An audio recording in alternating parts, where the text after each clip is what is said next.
말씀 우리 함께 봉독하도록 하겠습니다. 오늘 말씀 욥기 1장 13절에서 22절 말씀까지입니다. 제가 말씀을 봉독하도록 하겠습니다. 하루는 욥의 자녀들이 그 맏아들의 집에서 음식을 먹으며 포도주를 마실 때에 사환이 욥에게 와서 아뢰되 소는 밭을 갈고 나귀는 그 곁에서 풀을 먹는데 스바 사람이 갑자기 이르러 그것들을 빼앗고 칼로 종들을 죽였나이다. 나만 홀로 피하였으므로 주인께 아뢰러 왔나이다. 그가 아직 말하는 동안에 또 한 사람이 와서 아뢰되 하나님의 불이 하늘에서 떨어져서 양과 종들을 살라버렸나이다. 나만 홀로 피하였으므로 주인께 아뢰러 왔나이다.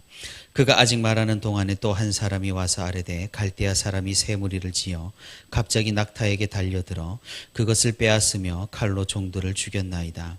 나만 홀로 피하였으므로 주인께 아뢰러 왔나이다.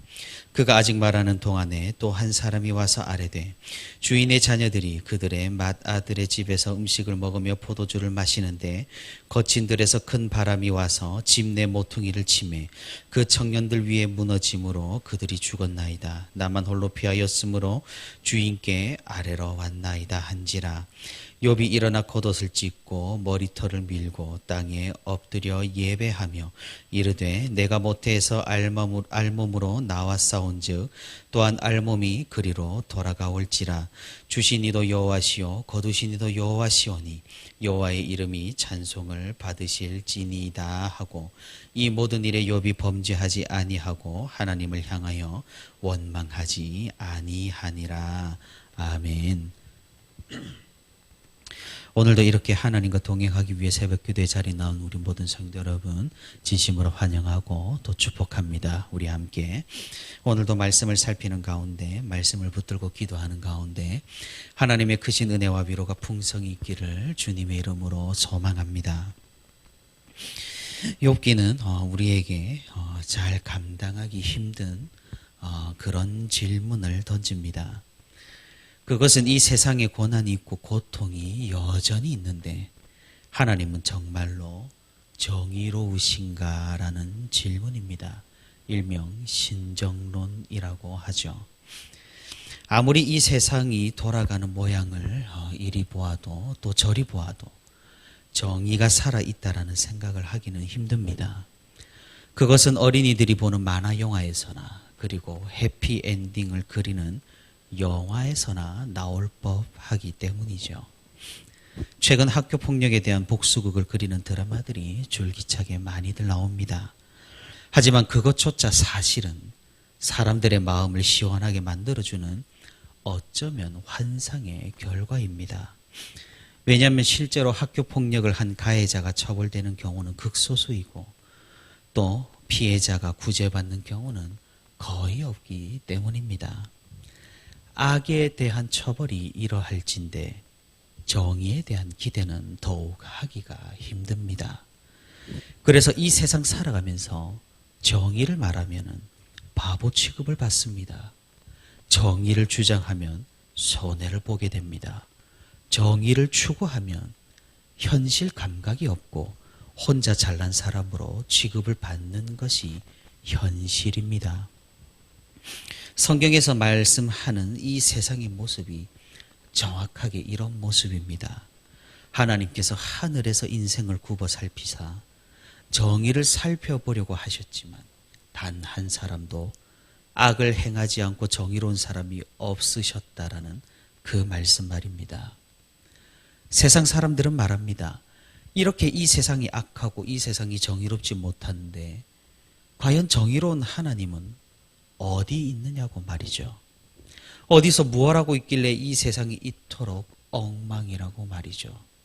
그래서 왜 전쟁과 기근이 있고 왜 강자가 약자를 괴롭히고 하나님께서는 왜 이런 상황들을 이런 죄악이 가득한 상황들을 방치하냐고 말입니다. 이런 질문은 비단 세상 사람들만이 한 것이 아닙니다.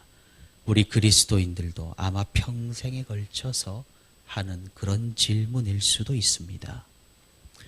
오늘 우리가 읽은 욥기의 말씀은 이런 질문에, 이런 의문에 어느 정도 우리에게 대답을 해주는 것 같습니다.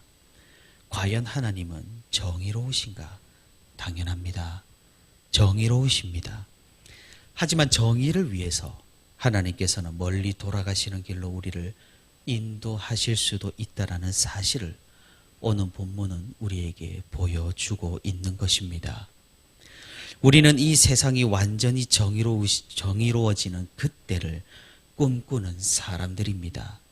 예수님께서도 말씀하셨습니다. 아버지 하나님께서 아직 유보 중이라고 말입니다. 마지막 날에 정의는 완성이 됩니다. 이런 소망을 가지고 사는 성도가 바로 오늘 본문의 욥과 같이 위대한 고백과 위대한 찬양을 할 수가 있는 것입니다. 욥은 정말로 하루아침에 모든 것을 잃어버렸습니다. 재산이 약탈을 당하고 종들이 모두 천재지변으로 죽었고 심지어 자신이 사랑하는 자녀들까지 모두 목숨을 잃었습니다. 욥이 얼마나 그 자녀들을 사랑했습니까? 어제 본문 5절에서 우리는 자녀를 향한 욥의 사랑을 엿볼 수가 있습니다. 그는 자녀들이 행여나 마음으로라도 하나님을 욕되게 했을까? 자녀들의 명수대로 번제를 드렸던 그런 사람입니다. 그런 그가 하루아침에 자녀의 죽음을 지켜봐야만 했던 것이죠. 우리는 감히 상상하기도 힘든 고난입니다.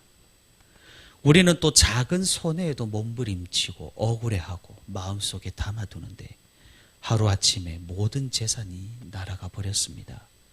그뿐 아니라 우리에게는 잘 일어나지도 않고 감히 상상하기도 겁이 나는 그런 슬픔을 욥은 당했던 것입니다.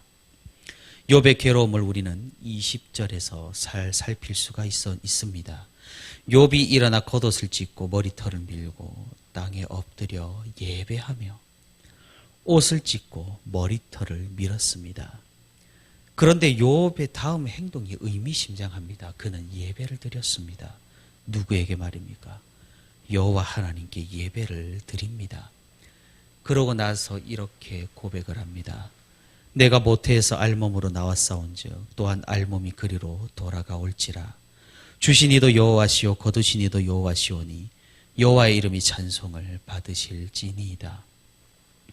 굉장히 놀랍고 또 어쩌면 두렵기까지 한 욥의 고백입니다. 우리는 감탄이 나오기보다는 어쩌면은 이 욥의 반응을 보고 두려워해야 하는지도 모르겠습니다. 왜 그렇습니까? 우리는 상상하기도 힘들지만 욥은 그 모든 것을 겪은 후 그래도 하나님을 찬양하기 때문입니다.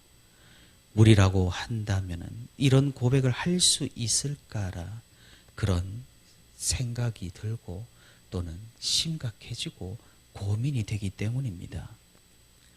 우리가 섣불리 욥과 같이 이런 고백을 해야 한다라는 묵상을 오늘 말씀을 통해서 하기는 힘듭니다. 그럼 우리는 무엇을 해야 하겠습니까? 우리는 겸손히 이 말씀 앞에 우리의 마음을 내려놓고 우리가 아닌 그리스도를 의지하여 우리에게 이런 믿음을 달라고 기도하는 것이 어쩌면 바람직할 것입니다. 오늘 말씀에서 하나님은 어떤 분이심을 우리가 알 수 있고 깨달을 수가 있겠습니까? 먼저 하나님은 복을 주시는 분이시기도 하지만 취하시는 분이시기도 한다라는 사실입니다. 하지만 취하신다고 단순히 우리의 것을 빼앗아 가시는 것이 아니라 우리에게 사랑을 보여주시기 위한 섭리라는 사실을 우리는 또 기억을 해야 한다라는 것입니다. 욥의 모든 것을 가져가셨지만 이것은 오히려 욥의 믿음을 증명하고 욥을 더욱 큰 믿음의 자리로 인도하시는 과정이었음을 우리는 욥기 전체를 통해 살펴볼 수 있습니다. 마찬가지로 하나님께서 우리에게 복을 거두어 가실 때 하나님은 우리를 버리시는 것이 아니라 우리를 오히려 기억하고 계신다라는 사실입니다.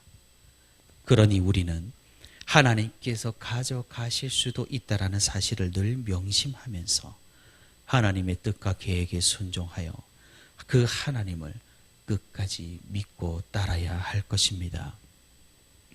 그럼 우리에게는 이 말씀을 통해 어떤 교훈이 있겠습니까? 하나님께서 복을 거두어 가실 때 우리는 세상을 다 잃은 것 같게 느껴지지만 사실은 그렇지 않다라는 것입니다. 하나님을 잃지 않았다면 우리는 아무것도 잃은 것이 없는 셈입니다. 왜 그렇습니까? 오늘 본문 욥의 고백이 우리를 고무시킵니다. 우리가 태어나기를 알몸으로 그렇게 태어났고 주신 이가 하나님이시고 취하신 이도 하나님이시니 우리가 지금 가진 모든 것을 잃는다고 해도 본래 상태로 돌아온 것일 뿐 사실 변한 것이 없다라는 것이죠. 그러니 우리는 하나님을 원망하지 않을 수가 있고 오히려 미래를 향한 소망을 가질 수가 있는 것입니다. 사단은 계속해서 우리를 공격합니다. 하나님이 빼앗아 갔다고 말입니다. 하나님을 원망하라고 말입니다. 하지만 우리는 욥과 같이 오히려 하나님을 찬양하는 그런 믿음을 가질 수가 있고 그런 믿음을 우리 모두가 가질 수 있기를 바랍니다. 사실 제가 아무리 여러분에게 하나님을 원망하지 말라고 하나님의 섭리를 기억하라고 하나님은 우리를 불쌍히 여기시고 고난 가운데에서도 우리를 붙들어 주십니다라고 설교를 해도 그렇게 설득력은 없고 공감은 없습니다. 왜 그렇습니까? 저에게는 이만한 경험이 없고 제 삶에는 이만한 고통이 없었기 때문입니다.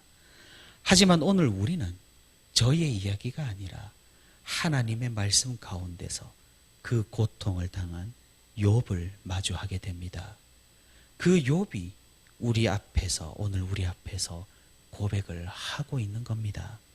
그 고통을 당하고 그 슬픔을 당한 욥이 우리 앞에서 이렇게 고백을 하고 있습니다. 주신 이도 여호와시오 거두신 이도 여호와시오니 여호와의 이름이 찬송을 받으실지니이다. 이 욥의 고백은 우리에게 큰 진정성을 가져다 줍니다. 엄청난 설득력을 가지게 합니다. 왜 그렇습니까? 그는 사람이 겪을 수 있는 가장 큰 슬픔과 고난을 겪었기 때문입니다.